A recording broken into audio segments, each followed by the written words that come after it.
welcome to Basketball Talk Pro. My name is Ron Ekker. This is part 3 of the 4 versus 4 full half court, full court drill. This is a summary, the third part. If you haven't looked at 1 and 2, parts 1 and 2, do so. You don't have to do it right away. You can watch this and go back to 1 and 2, but you owe it to yourself to go back because this is strictly a summary. I want to congratulate again Steve Pancroft for being our first graduate of the course measuring basketball performance. It's a big step, and we're going to take bigger steps with that course. We're getting it slow, but we're getting it off to a good start. Now the film today is going to be primarily almost like a webcast because I'm going to take you to a film that has all of the points we want to cover, and we will cover them. I want you to really dig into this. Remember this, the drill's importance and its ability to be effective is not the drill itself, it's you. It's how well you do it. Some guys are going to take this and they're going to study it. They're going to come back to these films and look it over. They're going to study these points that we're giving today, these summary points, because they're very important, can help you cut the time down. Take it out on the floor. If they can't take it out on the floor, they'll mental practice it, and then they'll go out and really do a great job of teaching it. And our players will respond to them because they know their stuff, and they will respond by doing things well over a period of time. So I want to take you now to the portion that is been pre-filmed, and let you listen and take notes.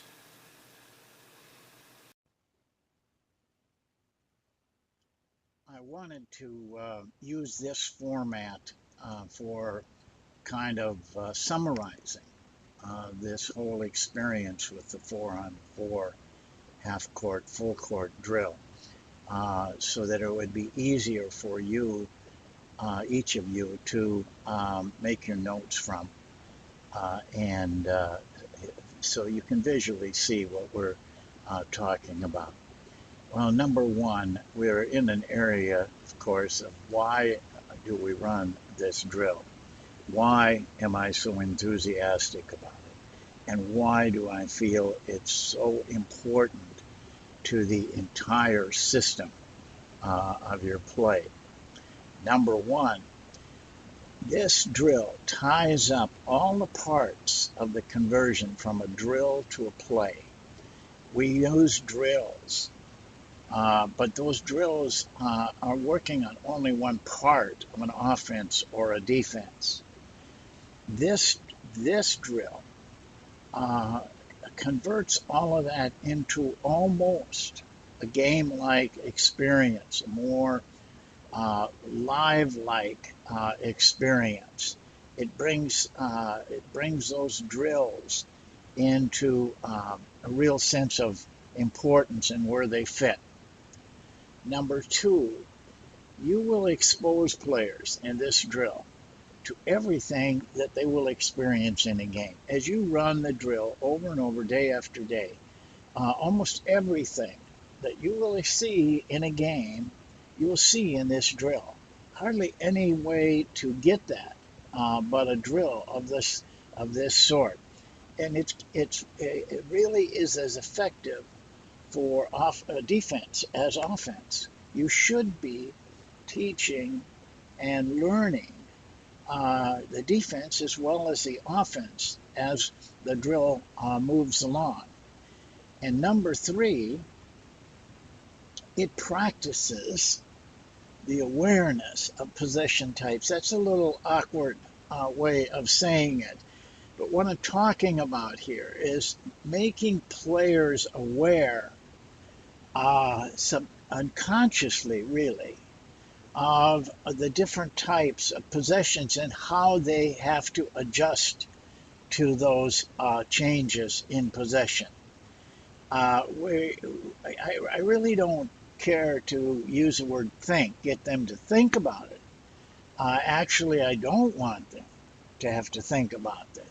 I want the practice of it, the work on it day after day to be so structured and so intense that after a while it just comes from their unconscious. They don't think about it, but they're very aware of the difference.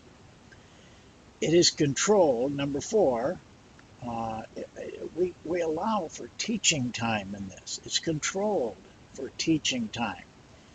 It has specific areas where you can step in and teach.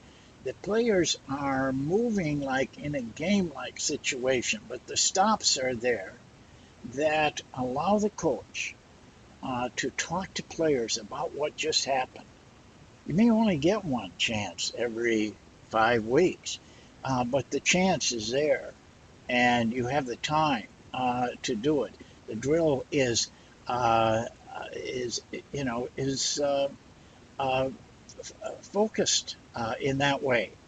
Let me move this up a little bit.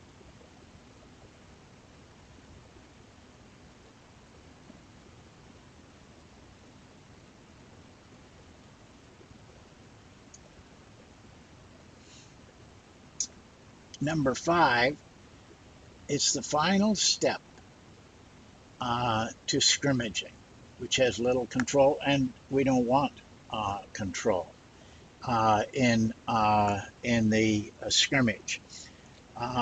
This isn't to say that you master this controlled half court, full court prior uh, to the time where you start scrimmaging. I do both.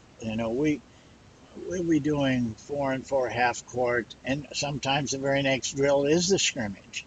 We may scrimmage every second or third day, but this ties everything together nicely into a scrimmage situation.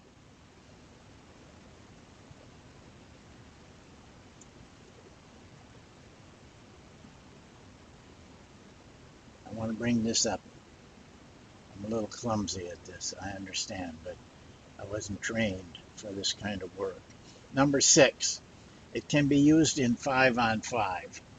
The very same drill, all the rules, everything can be used in 5-on-5. And we will get to that because we will discuss that in another three-part series similar to this.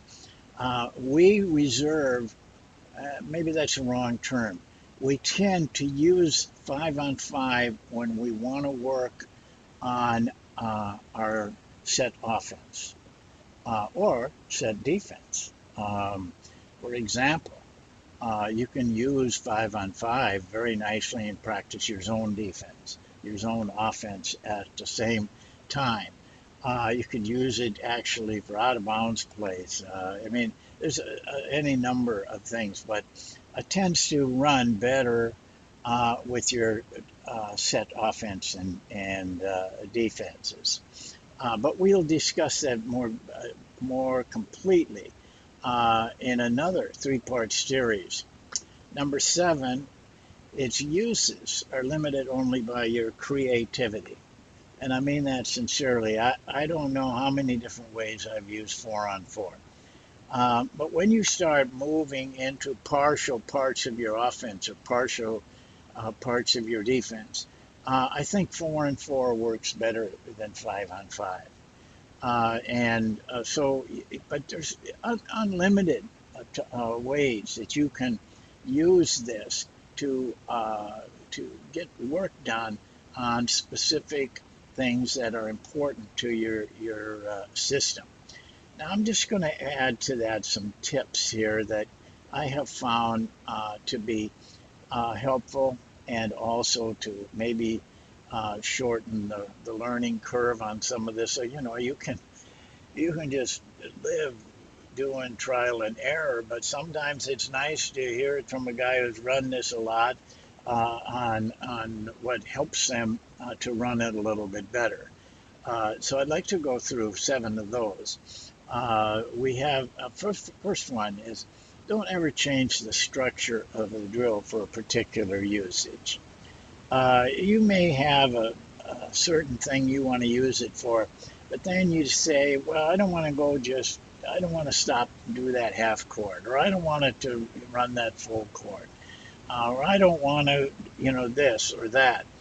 Please don't change the structure. It will change the effectiveness. It will change the use of it. So stay with the structure, and within that structure, be as imaginative as you want to be. That helps your team.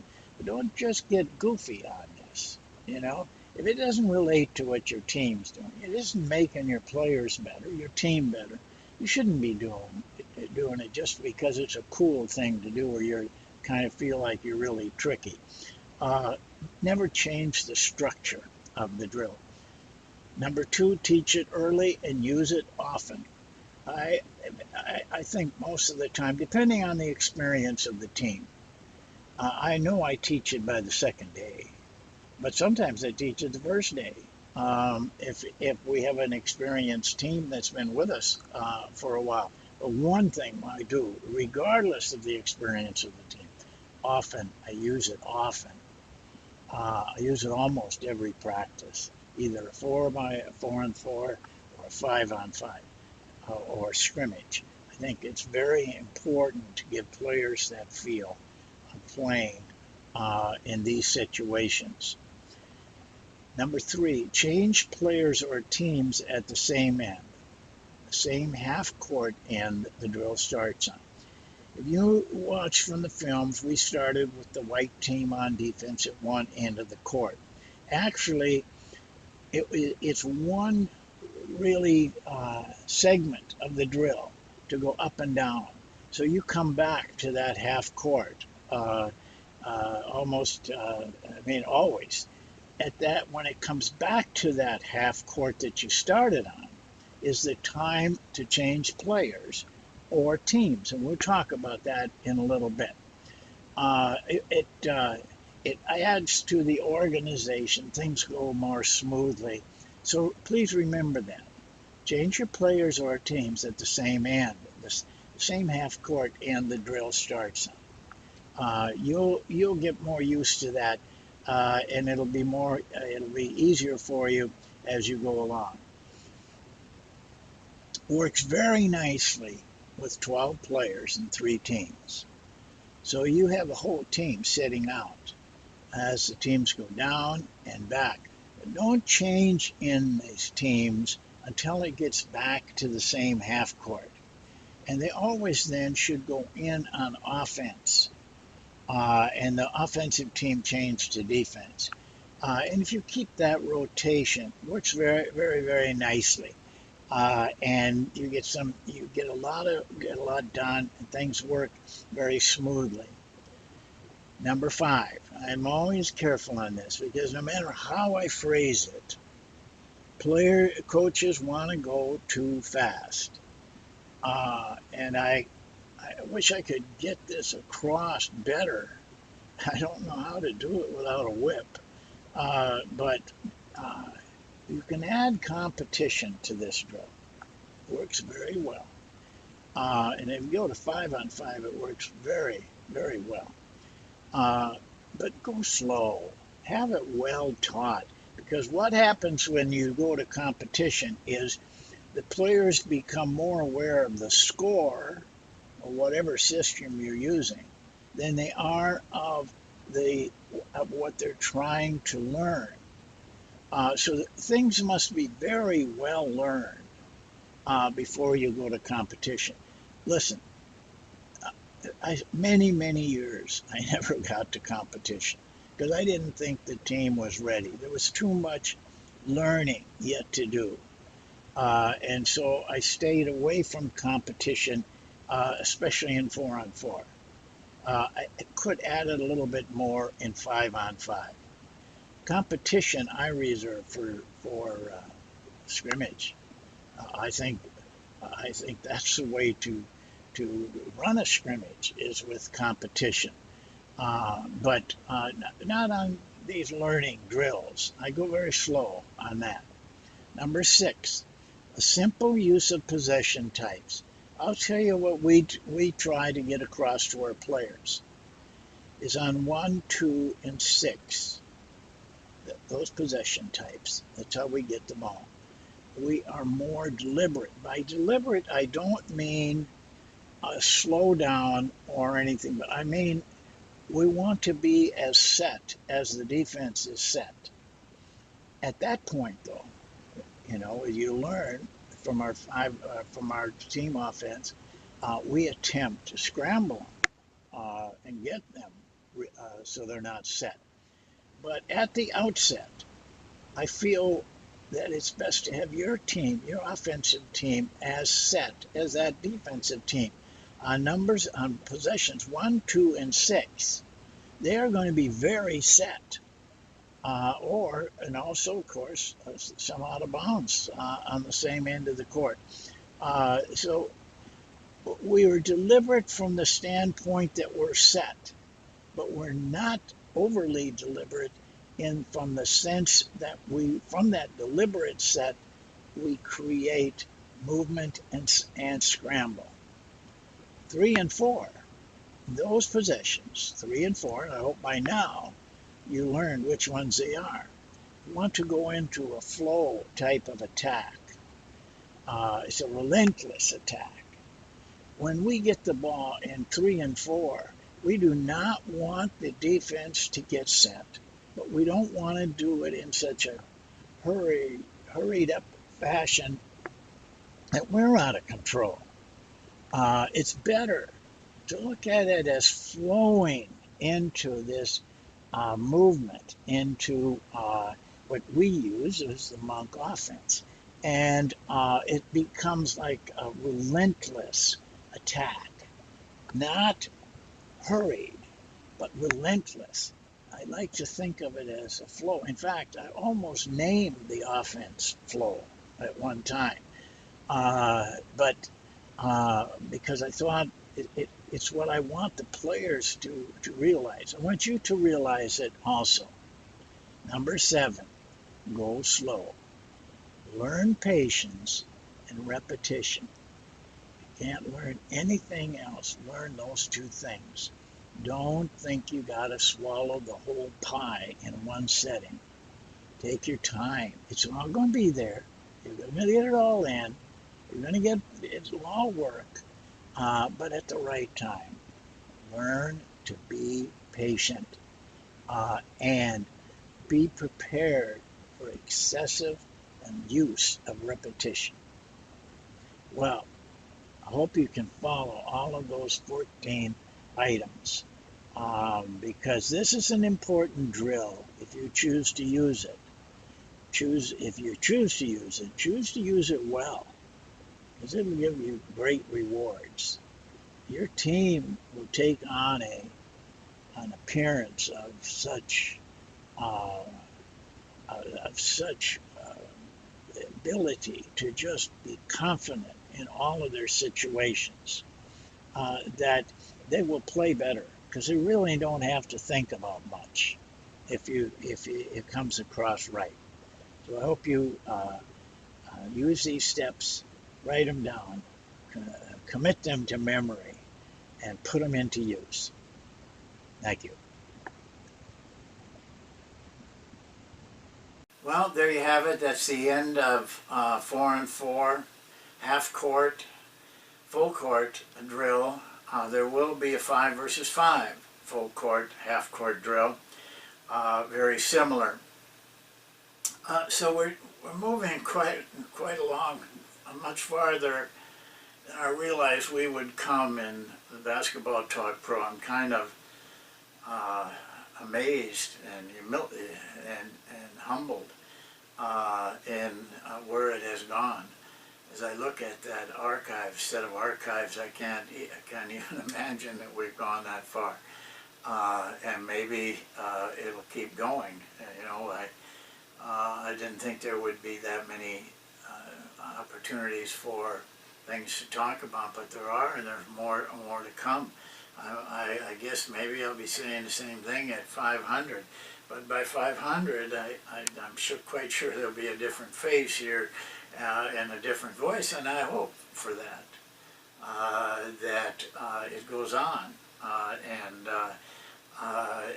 we can grow this thing bigger and bigger. Because right now you can go to the archives. I don't know where you can find a better training program. The subjects that we have taken up. You know, you could go back and go through video by video, and you can have your assistants or people that you're trying to show how to coach, to take them step by step, and they'd be very valuable. So take advantage of this. You know, you're not paying a penny. The only price you're paying is a few minutes every other day to listen and to learn. And if you want to learn, you've got to do some work. You know, it's that simple. What I say and what the things we show you isn't going to do it. You've got to get involved. I admonish you to get over the laziness and the apathy that so much is prevalent in coaching. Get to work. Let's get this done. Let's get this coaching profession so that you know, I know the pros. You know, they're pretty professional. The big college guys. It doesn't mean that because you're a high school coach you can be anything less. You're the people that make all of this happen. You're the guys who touch these players first. We need professionalism. We need people that are willing to spend time, and you have a great career, and you will not care about a minute that you've spent in that work at one time. That's it for today.